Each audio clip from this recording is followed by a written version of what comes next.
Olá, meus caros.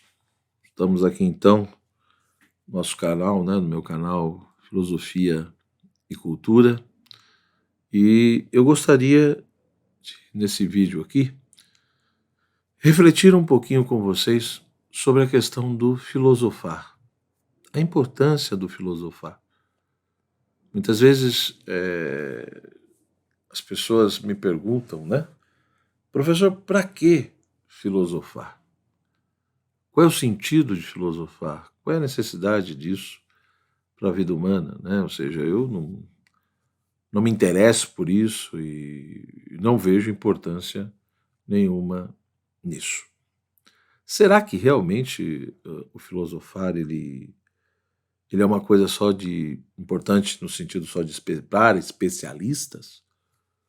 Ou será que é algo que mesmo para quem não seja, digamos assim, da área ou queira trabalhar com filosofia, é algo importante que te ajuda, digamos assim, do ponto de vista humano, né, do ponto de vista da sua vida no sentido geral, tá? Mas antes da gente começar, não se esqueça aí então, se você ainda não é inscrito no meu canal, né, se inscreva aí no canal, tem vários outros vídeos, né, na área de educação, de filosofia, teologia, tem aí um programa que eu fazia, né, o Contemplatio, que tem vários vídeos sobre diversos assuntos, onde eu procuro, né, relacionar ali espiritualidade e cultura, né, e no sentido principalmente clássico. Então, se inscreva no canal, se depois de ver o vídeo você achar interessante, né, curta o vídeo, compartilhe, né, só peço aí essa sua ajuda nesse sentido.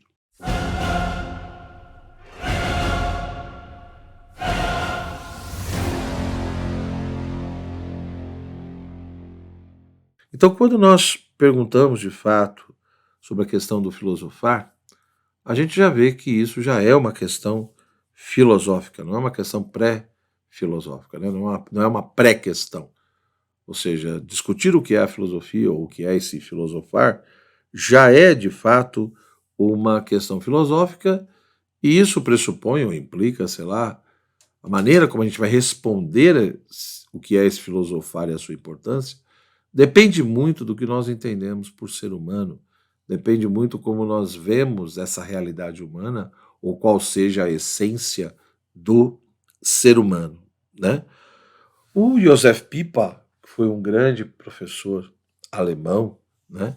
Ele dizia que filosofar consistia justamente em uma ação na qual, né, o nosso cotidiano é ultrapassado, né? As nossas preocupações, digamos, mais úteis são ultrapassadas, né? O que ele chamaria de mundo de trabalho, né? Ora, esse mundo do trabalho para ele era justamente o quê? O mundo do cotidiano, daquilo que é útil, né? Daquilo que serve para determinados fins bem práticos, é o mundo do rendimento, é o mundo do exercício de determinadas funções, enfim, mundo de determinadas necessidades e da satisfação dessas necessidades, né? Então, de fato, isso faz parte da nossa vida. Ou seja, todos esses aspectos aqui, eles são importantes, ninguém está dizendo que não, né? Porém, ao mesmo tempo, o que nós vamos percebendo é que a filosofia ela é incomensurável com este mundo, né? Ou seja, o que nós pensamos quando analisamos a questão do filosofar, nós vamos ver que o filosofar não tem nada a ver com esses tipos aqui de atividades, né? Então a filosofia não pertence, digamos, a esse mundo do trabalho.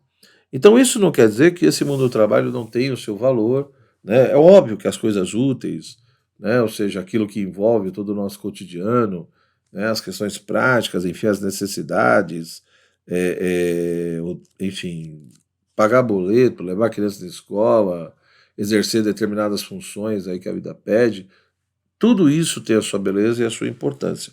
O grande problema é quando nós reduzimos a realidade a isso. O problema é quando a gente começa a achar que a vida é constituída apenas disso e que a realidade simplesmente é isso. Então, quando esse mundo do trabalho vai predominando cada vez mais, né,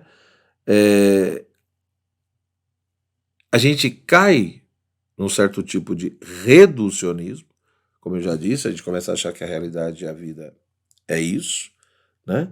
E aí é onde isso acaba colaborando, de uma certa forma, até para a gente ter, para muitos terem, né, uma visão altamente negativa, por exemplo, da filosofia, né? Ou seja, no fundo, já que esse mundo do trabalho ele é o único que é importante, a filosofia, no fundo, é aquilo no qual e pelo qual tudo continua a estar em qual. Portanto, é uma coisa inútil, ou melhor, é uma coisa que não deve ser levada a sério, né? É algo totalmente estranho à realidade humana e, portanto, é como se fosse um luxo intelectual, né? Onde alguns aí querem perder tempo com isso, digamos assim, tá? Então, é evidente, repito, que o mundo do trabalho é importante, né? Faz parte da vida humana, a gente não deve desvalorizar nada disso, porém, o ser humano ele deve ser capaz de fazer perguntas mais profundas. Ou seja, nós não podemos fazer perguntas apenas funcionais, né? Nós precisamos ter essa coragem, essa ousadia de não só perguntar que boleto vence hoje, quem vai levar a criança na escola, né? É, qual trabalho é melhor eu estar envolvido, entendeu? É, como que eu faço para construir um prédio e para ele não cair, entendeu? E por aí vai, né? Ou seja, como fazer para ter um plano de saúde, que operação fazer para resolver o problema da minha doença. Então tudo isso é interessante, é importante, mas são perguntas funcionais. Eu preciso ter a coragem de fazer não só perguntas que são úteis ou funcionais, mas perguntas que são mais profundas. O que é o ser? Por que que existem os seres em vez do puro nada? O que é o bem, o que é o mal? O que é a vida, o que é a morte? É lógico que a maioria das pessoas, provavelmente, quando alguém fizer esse tipo de pergunta a elas, no primeiro momento, vai ter um choque, vão ficar chocadas, né? E muitas vezes não vão querer nem conversar sobre o assunto, de tão envolvidas que elas estão de fato com esse mundo do trabalho e com tudo que faz parte dele, achando que a realidade e a vida se reduz apenas a isso, né? Ou seja, precisamos ter a coragem de transcender, de ir além, né, desse mero cotidiano e de tudo que faz parte dele, né?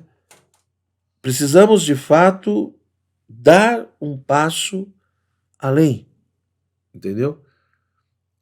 E esse passo além envolve se envolver com outras coisas, ver o valor de outras coisas e, além de ver o valor de outras coisas, ter a coragem de fazer determinados tipos de perguntas e questionamentos e reflexões, né? Esse passo além, o ser humano pode tentar dar, ou seja, esse passo além significaria ir além desse mundo do trabalho. Ele pode fazer isso não só através da filosofia, mas também da poesia, das artes, da religião. Mas parece que numa sociedade onde o mundo do trabalho predomina ou vai se tornando praticamente total, parece que todos os modos de ultrapassamento, né, ou de ultrapassar esse mundo do trabalho, eles vão morrendo. E na medida em que eu vou desprezando um e negando um, parece que automaticamente também eu vou negando e desprezando os outros, né? Então, isso é um grande problema, ou seja, parece que o desprezo pela filosofia leva também ao desprezo pelas artes, pela poesia, pela religião. Ou seja, eu também não vou vendo sentido em nada disso, né? Parece que tudo é esdrúxulo, né? E que não me ajuda em nada. Por quê? Porque parece para mim a única coisa que é importante é aquilo que é útil, aquilo que vai conseguir, digamos, facilitar a minha vida e resolver os problemas práticos, né? Aqueles itens, como eu disse, que fazem parte do mundo do trabalho. Então, esse transcender e ultrapassar o mundo do trabalho pode ser feito de diversas formas, não só pela filosofia. Mas o problema, repito, é esse. Parece que, no fundo, conforme esse mundo do trabalho vai se impondo, e essa ideia de um trabalho total, parece que todos os modos de transcender vão se perdendo. Não é só a filosofia que é desprezada. O pessoal também não vê sentido nem na arte, nem na religião, nem na poesia, nem qualquer outras coisas, né? Mas o pior de tudo não é o desprezo ou o desaparecimento ou a morte dessas modalidades de transcender o mundo do trabalho. Existe um risco maior, que é muito sério, e o Zé Pipa chama a atenção para isso, que são as pseudo-realizações, né? Ou seja, o que é uma pseudo-realização? É aquilo que parece que está me ajudando a transcender esse mundo do trabalho, mas na realidade está me ajudando a ficar cada vez mais mergulhado nele, preso plenamente numa total imanência da vida. Né?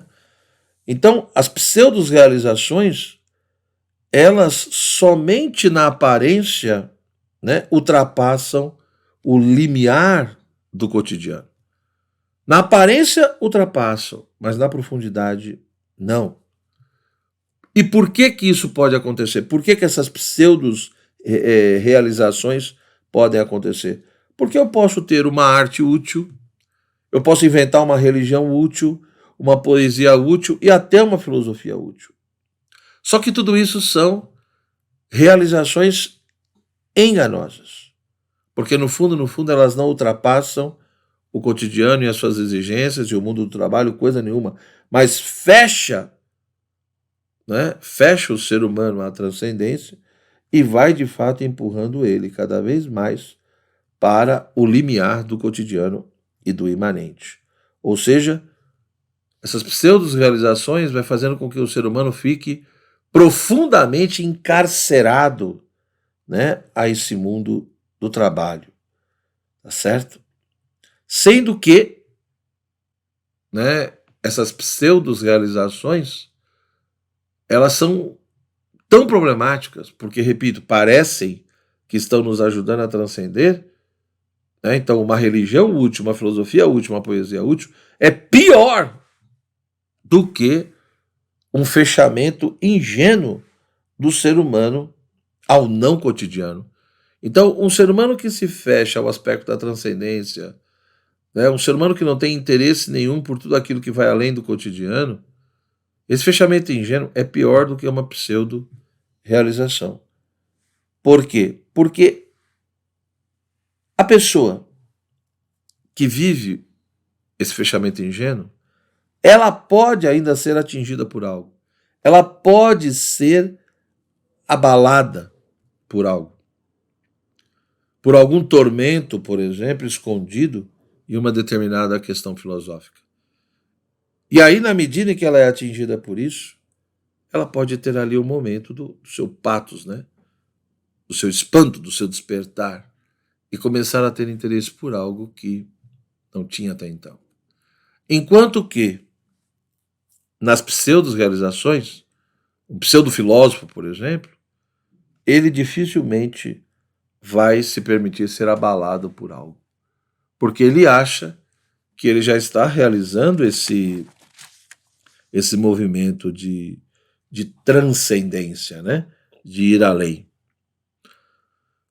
Dessa forma, quando a gente para pensar sobre tudo isso, quando você para refletir sobre essas questões, quando você se pergunta, por exemplo, justamente sobre qual é o sentido do filosofar, ou qual é a verdadeira essência do filosofar, quando você para, por exemplo, para ver um vídeo desse e refletir sobre isso já é um sinal ou um início, né, de que você já está indo além do mero mundo do trabalho.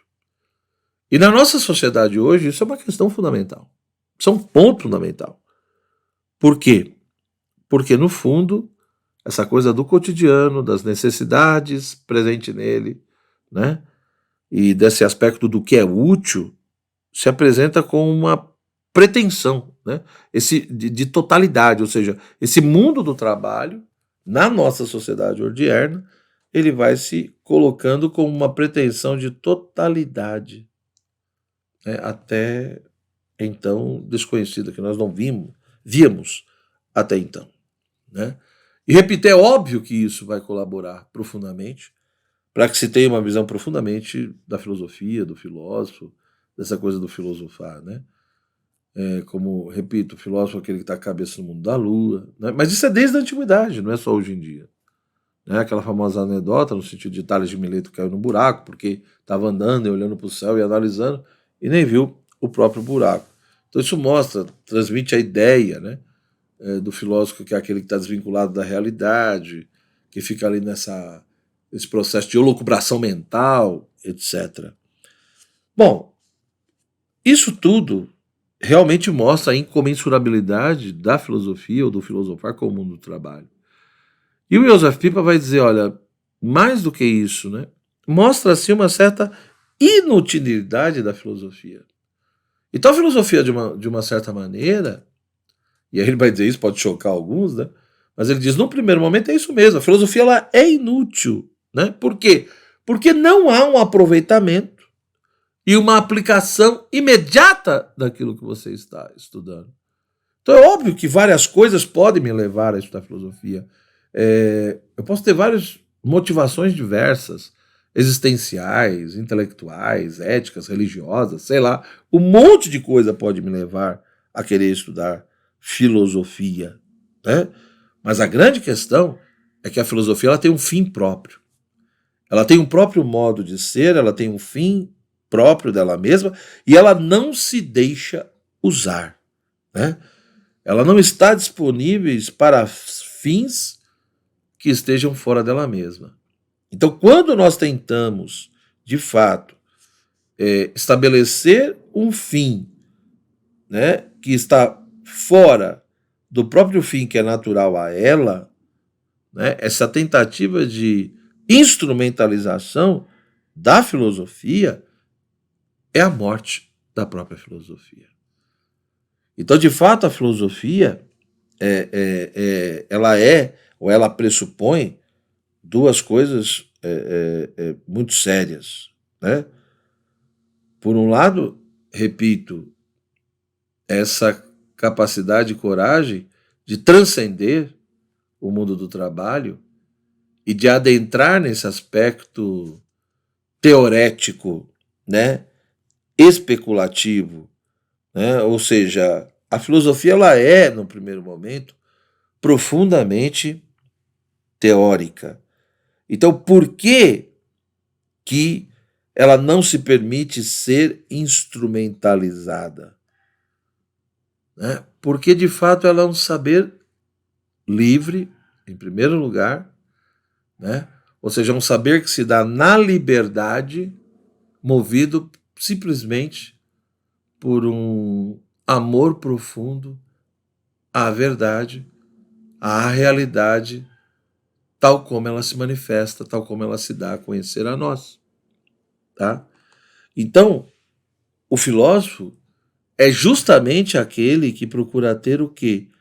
Um olhar profundamente receptivo, tá? Um olhar profundamente receptivo sobre a realidade que se manifesta e que se dá a conhecer, né?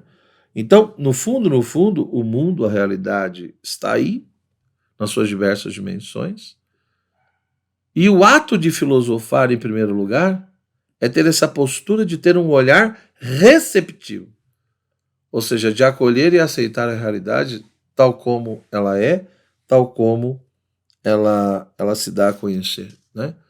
Ou seja, ter esse amor profundo à verdade e procurar conhecer as coisas tais como elas são, nelas mesmas.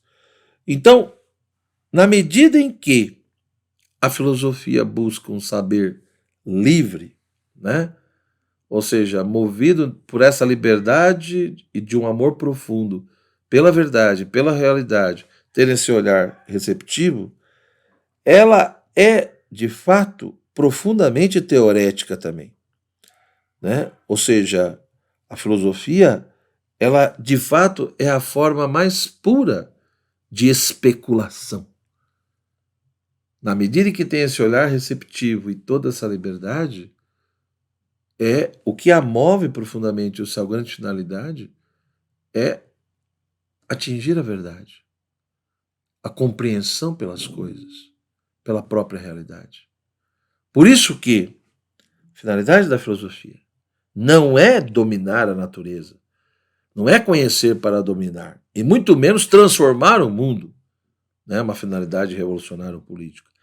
A filosofia é profundamente teorética, especulativa, e quer atingir essa verdade, esse conhecimento sobre as coisas, de uma forma livre. É por isso, então, que ela, né, não se permite ser instrumentalizada. Ou seja, não é possível instrumentalizar a filosofia sem destruir a própria filosofia. Na medida em que você tenta instrumentalizá-la, né, deturpando o seu fim, tentando estabelecer uma utilidade e um fim que foge, né, do fim dela mesma, do seu fim natural, você destrói a própria filosofia. E tudo isso é decorrência do quê? É decorrência do seu caráter teorético, especulativo, de ter esse olhar receptivo da realidade, né? A partir de toda uma liberdade profunda para poder conhecer a verdade, o conhecimento sobre as coisas, né?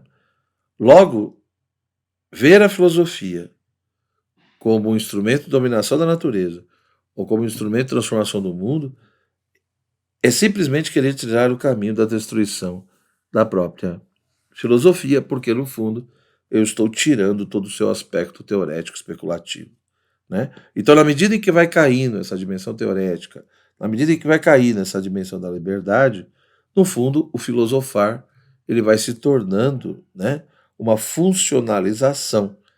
E aí a legitimação desse filosofar vai depender justamente da sua função social. Só que a filosofia não recebe a sua legitimação a partir da sua aplicabilidade ou utilidade, mas sim a partir do fim que é próprio dela.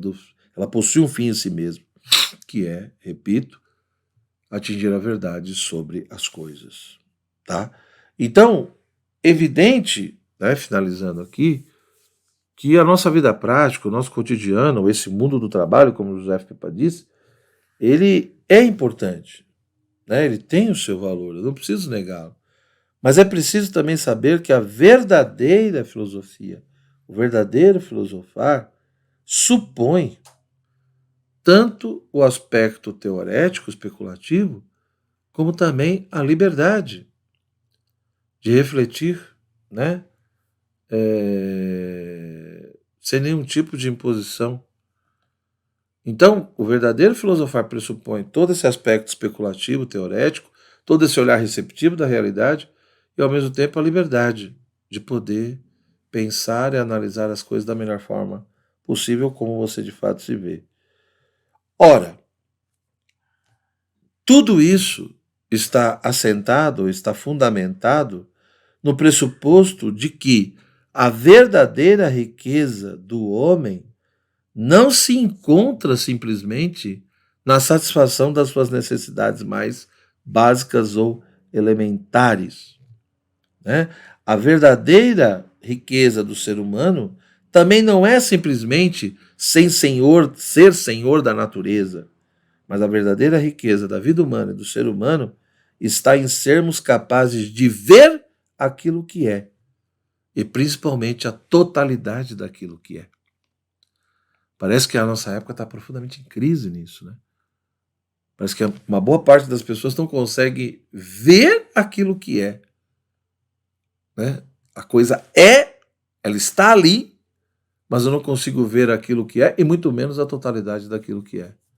Porque no fundo eu não tenho um olhar receptivo, eu não tenho esse aspecto especulativo e teorético, e eu também não tenho muitas vezes a liberdade para transcender esse mundo do trabalho. Ao contrário, se eu não tenho esse olhar receptivo e teorético, eu não me permito, né, receber essa realidade.